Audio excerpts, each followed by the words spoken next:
सोचिए, एक ऐसी दुनिया जहां हर तरफ डर हो, शहर जल रहे हों, लोग अपने ही घर छोड़कर भाग रहे हों और इंसान इंसान का दुश्मन बन गया हो। इसी दौर को दुनिया जानती है विश्व युद्ध के नाम से।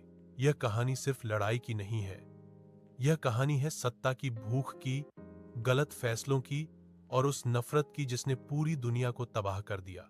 20वीं सदी की शुरुआत में दुनिया देखने में शांत थी, लेकिन अंदर ही अंदर हर देश के बीच तनाव बढ़ रहा था।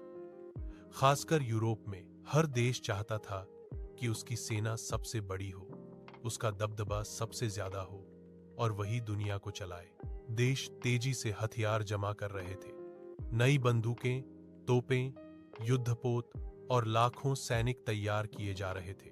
देशों ने आपस में समझौते कर रखे थे। मतलब अगर एक देश युद्ध में उतरा तो उसके दोस्त देश भी सीधे युद्ध में कूद पड़ेंगे। बस एक छोटी सी चिंगारी चाहिए थी। साल 1914 में ऑस्ट्रिया हंगरी के राजकुमार फ्रांज फर्डिनेंड और उनकी पत्नी की गोली मारकर हत्या कर दी गई। एक गोली और पूरी दुनिया युद्ध में झोंक दी गई। यहीं से शुरू हुआ पहला विश्व युद्ध। एक तरफ थे ब्रिटेन, फ्रांस और रूस, दूसरी तरफ थे जर्मनी, ऑस्ट्रिया, हंगरी और उस्मानी साम्राज्य। यह युद्ध पहले की लड़ाइयों से अलग था।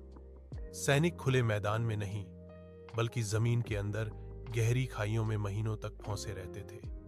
चारों तरफ कीचड़, गंदगी, बीमारियां और हर पल मौत का डर। इसी युद्ध में पहली बार मशीनगनों का इस्तेमाल हुआ। जहरीली गैस छोड़ी गई और टैंकों से हमले किए गए। कई सैनिक बिना गोली लगे ही भूख, बीमारी और थकान से मर गए। 4 साल की लगातार लड़ाई के बाद साल 1918 में जर्मनी हार गया। पहला विश्व युद्ध खत्म हो गया। लेकिन असली परेशानी अब शुरू हुई। जर्मनी पर एक बहुत सख्त समझौता थोपा गया, जिसे कहा गया वर्साय की संधि। जर्मनी को पूरे युद्ध का जिम्मेदार ठहराया गया। उससे भारी जुर्माना वसूला गया। उसकी सेना कम कर दी गई। देश की हालत बर्बाद हो गई। जर्मनी में भूख, बेरोजगारी और गुस्सा फैल गया। लोगों को लगने लगा कि उनके साथ बहुत बड़ा अन्याय हुआ है। इसी माहौल में एक आदमी आगे आया, एडोल्फ हिटलर। हिटलर बहुत अच्छा भाषण देता था। उसने लोगों को भरोसा दिलाया कि वह जर्मनी को फिर से ताकतवर बनाएगा। उसने लोगों को एक दुश्मन भी दिया। उसने कहा कि जर्मनी की हालत के लिए यहूदी जिम्मेदार हैं। धीरे धीरे लोग उसकी बातों में आने लगे। नफरत फैलती चली गई।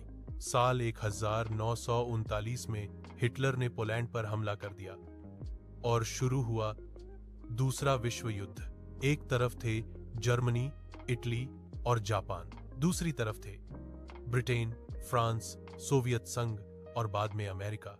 यह युद्ध सिर्फ सेनाओं के बीच नहीं था, इसमें आम लोग भी बड़ी संख्या में मारे गए। जर्मनी ने यूरोप के कई शहरों को तबाह कर दिया। जापान ने एशिया में भयानक तबाही मचाई। इसी दौरान इतिहास की सबसे डरावनी घटना हुई, यहूदियों का नरसंहार। लाखों यहूदियों को जबरदस्ती शिविरों में भेजा गया। वहां उन्हें भूखा रखा गया, मारा गया और गैस से खत्म कर दिया गया, सिर्फ इसलिए क्योंकि वे यहूदी थे। साल 1945 तक जर्मनी पूरी तरह टूट चुका था। उसके शहर तबाह हो चुके थे। सेना हार चुकी थी। हिटलर ने आत्महत्या कर ली। लेकिन युद्ध अभी खत्म नहीं हुआ था। जापान अब भी लड़ रहा था। तब अमेरिका ने एक ऐसा फैसला लिया जिसने पूरी दुनिया को हिला दिया। अगस्त 1945 में हिरोशिमा शहर पर परमाणु बम गिराया गया। एक ही पल में पूरा शहर खत्म हो गया। लाखों लोग मारे गए। कुछ दिन बाद नागासाकी पर दूसरा परमाणु बम गिराया गया। इसके बाद जापान ने हार मान ली। दूसरा विश्व युद्ध खत्म हो गया। इस युद्ध में 6 करोड़ से ज्यादा लोग मारे गए। अनगिनत शहर बर्बाद हो गए। दुनिया हमेशा के लिए बदल गई। युद्ध के बाद संयुक्त राष्ट्र बनाया गया ताकि भविष्य में ऐसी तबाही दोबारा न हो। अमेरिका और सोवियत संघ दुनिया की सबसे बड़ी ताकत बन गए। शीत युद्ध की शुरुआत हुई और कई देशों को आजादी मिलने का रास्ता मिला। भारत भी उनमें से एक था। विश्व युद्ध हमें यह सिखाता है कि सबसे खतरनाक चीज हथियार नहीं होते, बल्कि नफरत, घमंड और सत्ता की भूख होती है। अगर इंसान इतिहास से नहीं सीखेगा तो इतिहास खुद को फिर दोहराएगा। क्योंकि युद्ध खत्म नहीं होते, बस पीढ़ियां बदल जाती हैं। 1945 में दूसरे विश्व युद्ध के खत्म होते ही दुनिया ने राहत की सांस ली। लाखों जानें जा चुकी थीं, शहर तबाह हो चुके थे और इंसान पहली बार समझ चुका था कि युद्ध कितना खतरनाक हो सकता है। लेकिन इसी युद्ध ने दुनिया को एक ऐसी ताकत भी दिखाई जिससे आगे चलकर तीसरे विश्व युद्ध का डर पैदा हुआ, परमाणु शक्ति। वर्ल्ड वॉर 2 के बाद दुनिया 2 हिस्सों में बंट गई। एक तरफ अमेरिका और उसके साथी, दूसरी तरफ सोवियत यूनियन। सीधी लड़ाई नहीं हुई, लेकिन डर हमेशा बना रहा। इसी दौर को कोल्ड वॉर कहा गया। साल बदले, देश बदले, लेकिन हथियार और ज्यादा खतरनाक होते चले गए। आज की दुनिया में युद्ध का मतलब सिर्फ सैनिकों की लड़ाई नहीं है। अगर वर्ल्ड वॉर 3 हुई तो इसकी शुरुआत शायद एक छोटे से हमले से हो, एक गलत फैसले से हो, या फिर एक बटन दबने से। इस बार युद्ध खाइयों में नहीं लड़ा जाएगा। इस बार लड़ाई मिसाइलों, ड्रोन और कंप्यूटर स्क्रीन से होगी। परमाणु हथियार कुछ ही मिनटों में पूरे शहर मिटा सकते हैं। बिजली, पानी, खाना, इंटरनेट, सब कुछ एक साथ रुक सकता है।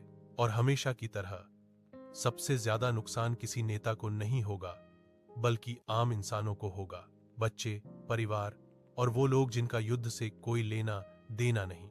वैज्ञानिक मानते हैं कि अगर परमाणु युद्ध हुआ तो उसके बाद धरती पर सालों तक अंधेरा छा सकता है। खेती खत्म, भूख और बीमारी हर तरफ। वर्ल्ड वॉर 1 ने दुनिया को चेतावनी दी, वर्ल्ड वॉर 2 ने दुनिया को तोड़ दिया, और अगर वर्ल्ड वॉर 3 हुई तो शायद इतिहास दोबारा लिखने का मौका किसी को न मिले। इसीलिए आज सबसे बड़ा सवाल ये नहीं है कि तीसरा विश्व युद्ध कब होगा। सवाल ये है, क्या इंसान इतना समझदार बन पाया है कि उसे होने से रोक सके? क्योंकि अगली जंग शायद आखिरी भी हो सकती है। विश्व युद्ध 1 से लेकर विश्व युद्ध 3 तक यह सिर्फ युद्धों की कहानी नहीं थी।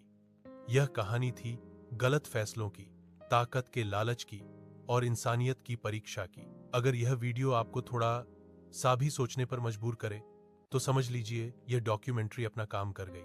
क्योंकि असली जीत युद्ध जीतना नहीं होती, असली जीत होती है युद्ध को होने से रोकना। अगर आपको यह वीडियो पसंद आई हो या इसने आपको कुछ नया सोचने पर मजबूर किया हो तो वीडियो को लाइक जरूर कीजिए और ऐसी ही ज्ञान से भरी, सच्ची और दमदार डॉक्यूमेंट्री देखने के लिए चैनल को सब्सक्राइब कर लीजिए। क्योंकि इतिहास सिर्फ अतीत नहीं होता, कभी कभी भविष्य की चेतावनी भी होता है। मिलते हैं अगली वीडियो में।